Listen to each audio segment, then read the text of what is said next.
Olá! Mais uma vez aqui estamos com o nosso programa Os Gideões. Um programa vindo do coração de Deus para você que quer aprender mais a palavra de Deus. Estamos terminando uma série de estudos sobre Israel, o Messias e sobre o que nós temos a ver com Israel. Sim, é isto mesmo. Queremos conversar sobre Jesus como o Messias de Israel. E no programa de hoje conversaremos sobre a vinda gloriosa do Messias. Vamos ver como Jesus virá, qual o plano de Deus para esta vinda gloriosa de Jesus em relação a Israel. Não saia daí, o programa Os Gideões já começou.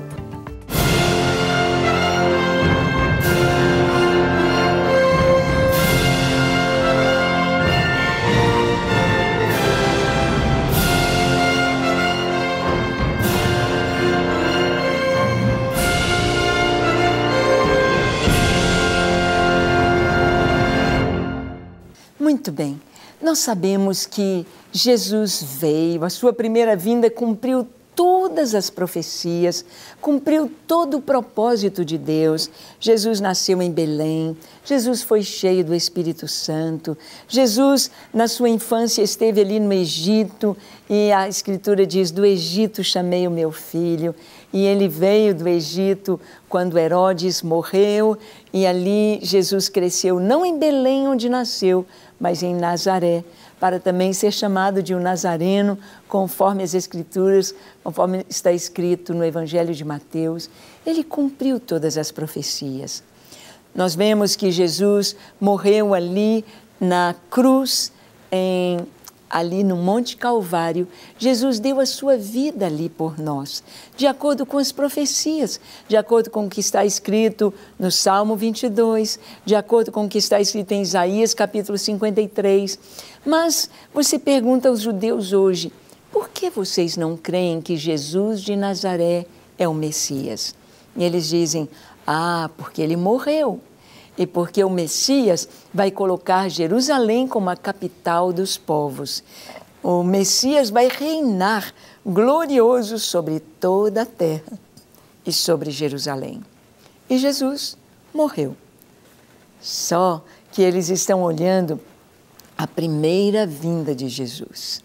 Para reinar glorioso e eternamente, o Senhor teria de vir de uma forma gloriosa, vindo dos céus, como Jesus mesmo disse ao sumo sacerdote, vocês verão o Filho do Homem vindo em sua glória com seus anjos. Vocês o verão, todo olho o verá.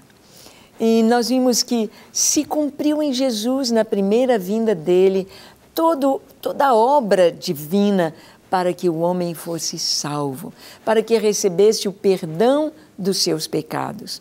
Mas agora, em Jesus, agora, na segunda vinda do Senhor, ele não virá mais montado num jumentinho. Ele não vai entrar em Jerusalém num jumentinho com os discípulos colocando as capas para ele passar. Não.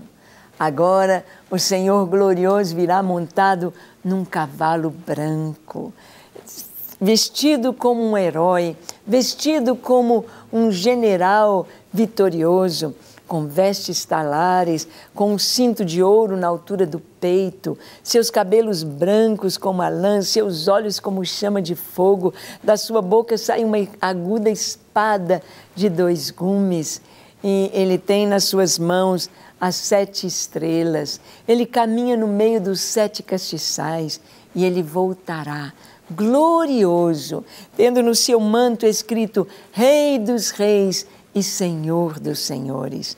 Ele virá com seus santos, com seus anjos, ele virá para reinar gloriosamente sobre toda a terra.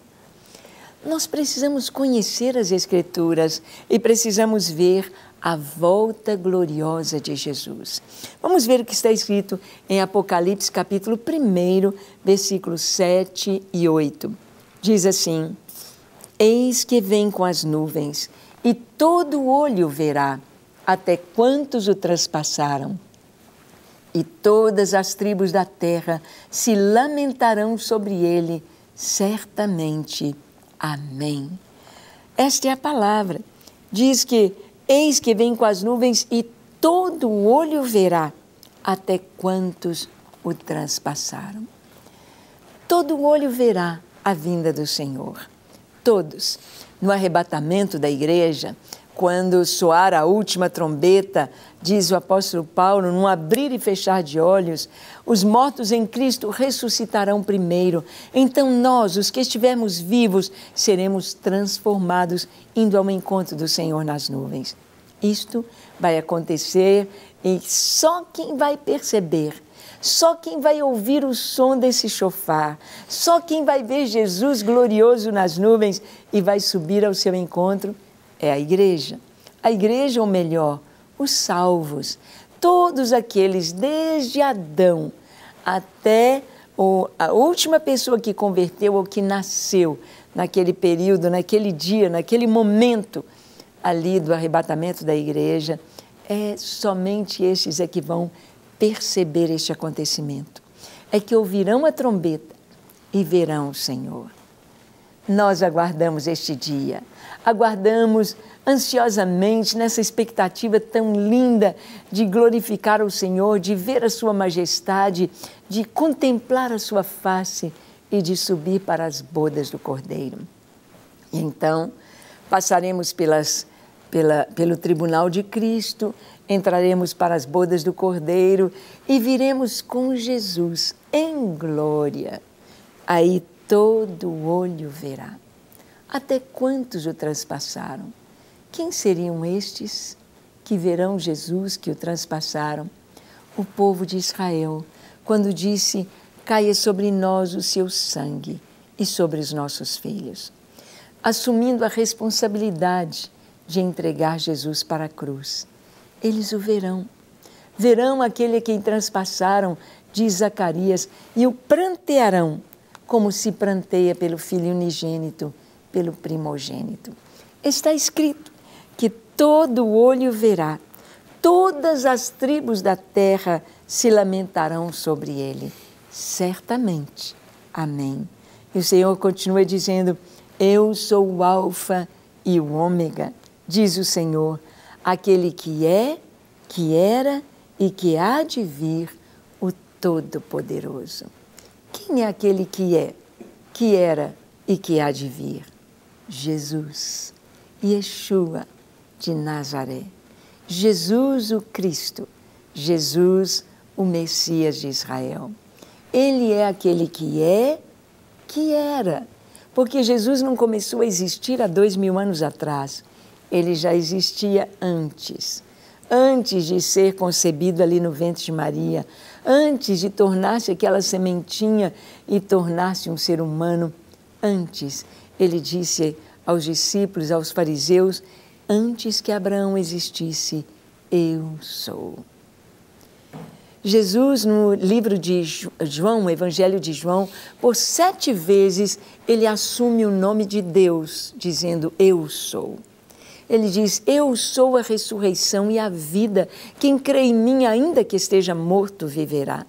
Ele diz, eu sou o pão da vida, aquele que de mim se alimenta, por mim viverá. Ele diz, eu sou a porta, quem entrar por mim, entrará e sairá e achará pastagens. Ele diz, eu sou o bom pastor dá a vida pelas suas ovelhas. Jesus disse, eu sou o caminho, a verdade e a vida. Ninguém vem ao Pai a não ser por mim. Ele disse, antes que Abraão existisse, eu sou.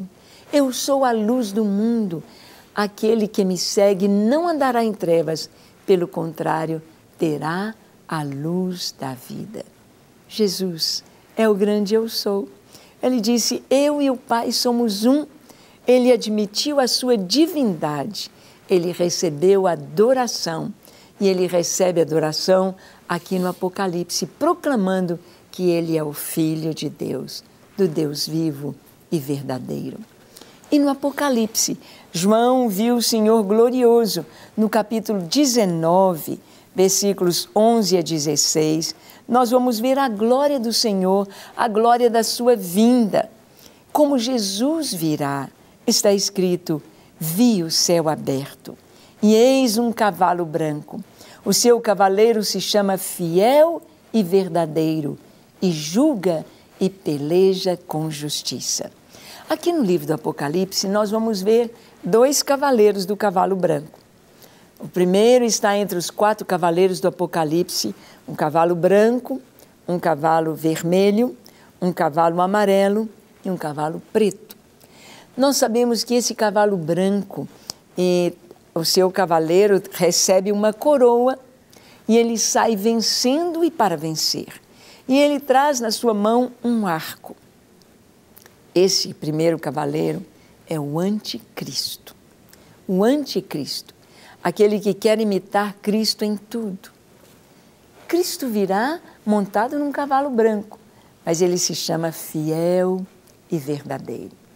Esse primeiro cavaleiro é seguido pelo cavalo vermelho, que é a guerra, seguido pelo terceiro amarelo, que é a fome, seguido pelo 4, que é o inferno, a morte. Esse primeiro cavaleiro, ele recebe autoridade. Receber uma coroa é receber autoridade. Ele vai receber a autoridade das nações para trazer a palavra, para reinar, para governar, para dar a palavra de morte, de guerra, para matar tantas pessoas, para trazer tanto juízo sobre a terra com morte, com horror, com terror, coisas que nós já estamos vendo nos nossos dias acontecendo aqui e ali no mundo, e parece que os homens já estão sendo preparados para o terror, para as catástrofes, para tanto sofrimento que virá. Este primeiro cavaleiro é o anticristo. Ele tem um arco, ele faz a guerra de longe, ele atira de longe, ele decreta a morte de longe e ele terá domínio. As nações da terra lhe entregarão poder. Ele não será um ditador mundial, mas ele terá poder recebido das nações para isto. Agora, Jesus, ele se chama Fiel e Verdadeiro.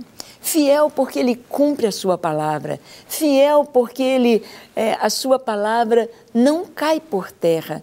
Pelo contrário, todas as suas palavras se cumprem. Ele é verdadeiro. Ele é verdadeiro. O anticristo vai fazer uma aliança com Israel e vai falhar na aliança. Ele vai colocar no templo a sua imagem para ser adorada. E os judeus vão cortar a aliança com ele porque ele não foi fiel.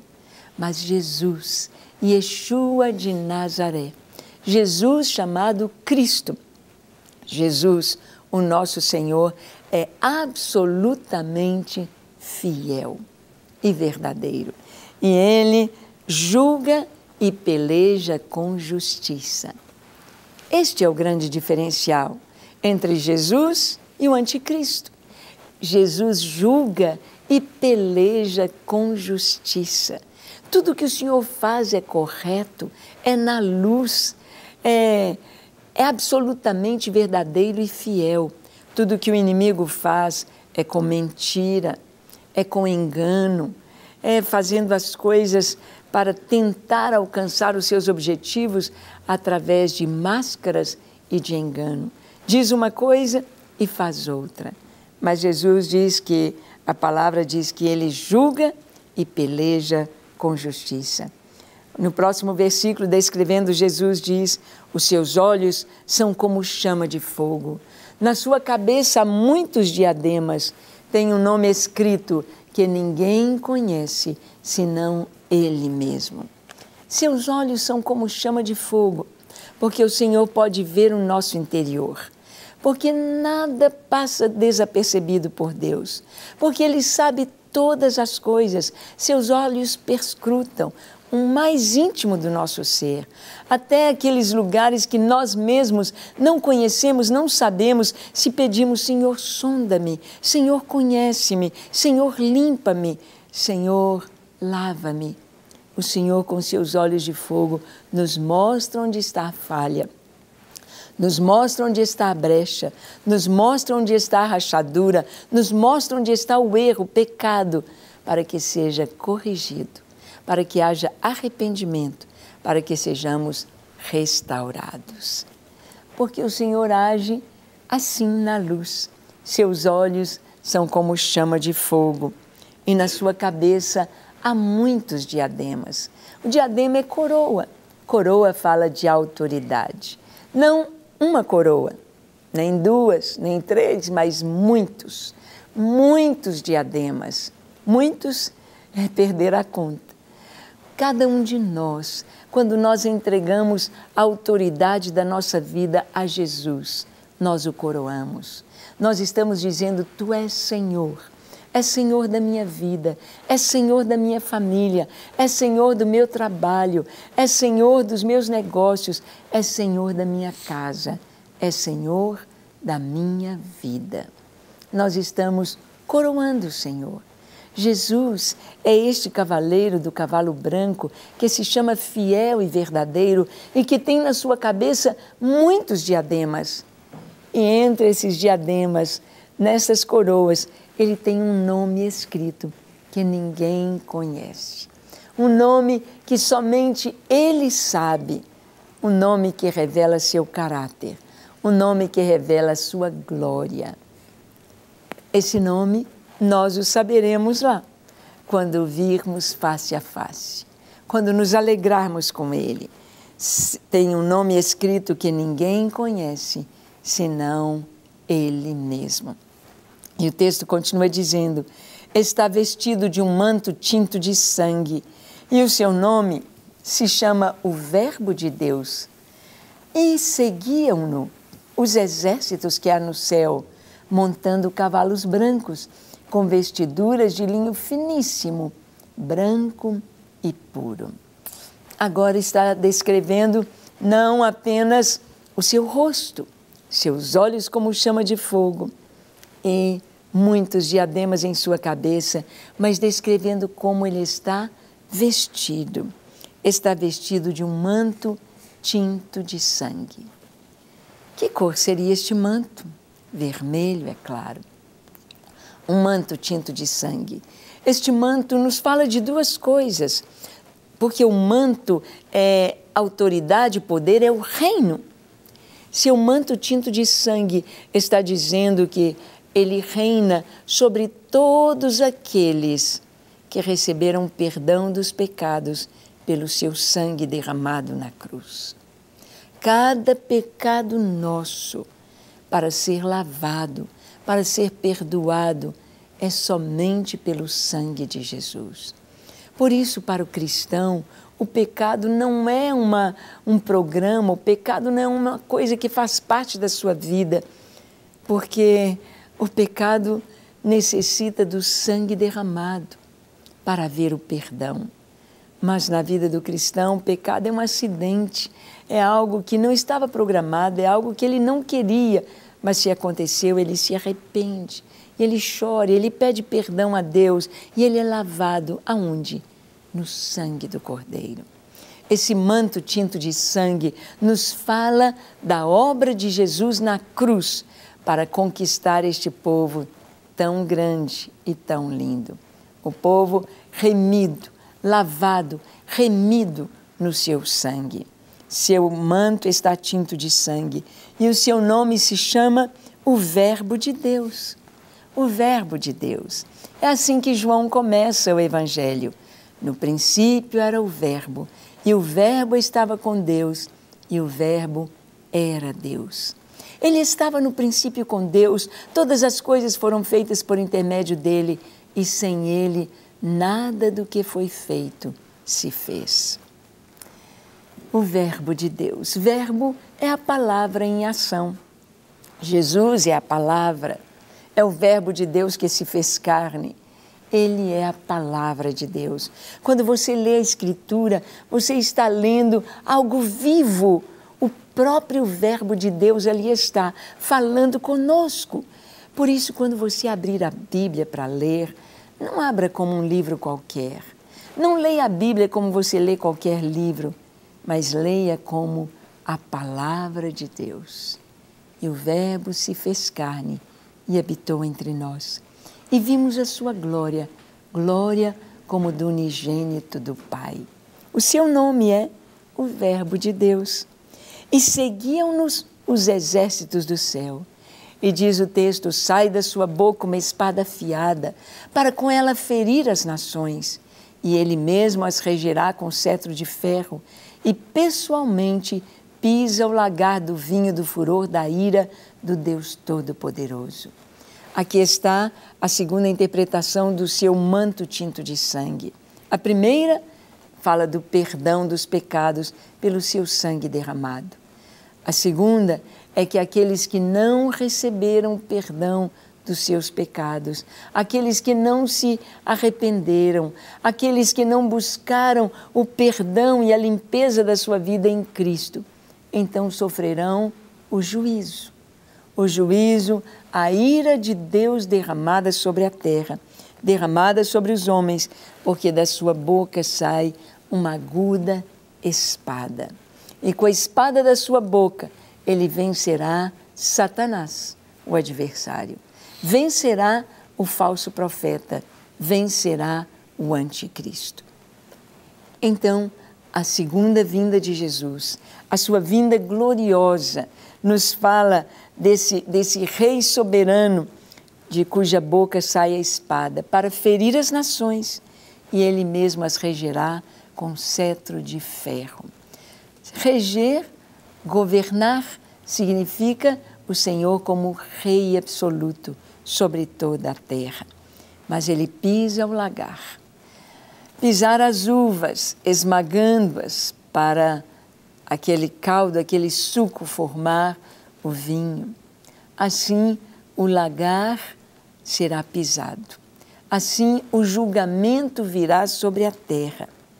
E, finalmente, está escrito, tem no seu manto e na sua coxa um nome inscrito, Rei dos Reis e Senhor dos Senhores. Jesus, ele não somente é o Verbo de Deus, mas ele é Rei dos Reis. Ele é Rei de todos aqueles que já reinaram, dos grandes impérios que houve sobre a terra. Ele é Rei daqueles que estarão aqui na terra quando ele vier. Ele é Rei de todos aqueles que já partiram. Ele é Rei soberano sobre toda a criação e sobre toda a humanidade, porque ele é Rei dos Reis e Senhor dos Senhores. Ele tem a palavra, ele tem a soberania, ele tem o poder, ele reina, ele governa e o Pai entregou a ele o poder e o reino. E o Filho, depois que completar toda a obra gloriosa, ele entregará ao Pai, ele se submeterá ao Pai, para que o Pai seja tudo em todos. Este é o nosso Deus, este é Jesus. E esta é a sua vinda gloriosa à terra. Vamos orar? Feche seus olhos, curve a sua fronte e ore comigo dizendo assim, Senhor, eu creio em Jesus. Eu creio que Jesus é o Filho de Deus, que me amou e se entregou por mim. Eu creio que em Jesus há salvação, há paz. Eu creio que em Jesus eu posso ter vida eterna, uma nova vida. Por isso, com minha boca eu confesso que Jesus Cristo é o Senhor. Com o meu coração eu creio em sua palavra e em suas promessas. E eu recebo a vida eterna que está em seu nome. Senhor, escreve o meu nome no livro da vida e dá-me certeza de salvação. Eu me entrego a Ti para Te amar e Te servir enquanto eu viver. Recebe-me, Senhor, com tudo que sou e com tudo que tenho. Pai, as pessoas que estão orando conosco nesta hora, derrame sobre cada um a Tua bênção, Tua graça, Teu favor, Tua paz, Tua alegria, a Tua cura, libertação, a Tua paz. Estabelece em cada lar a Tua paz, para a glória do Teu nome, Em nome de Jesus. Amém, amém e amém. Graças a Deus. Para receber todas as novidades do canal, inscreva-se e, se curtir o vídeo, clique em gostei. Aproveite para acompanhar a Rede Super nas redes sociais.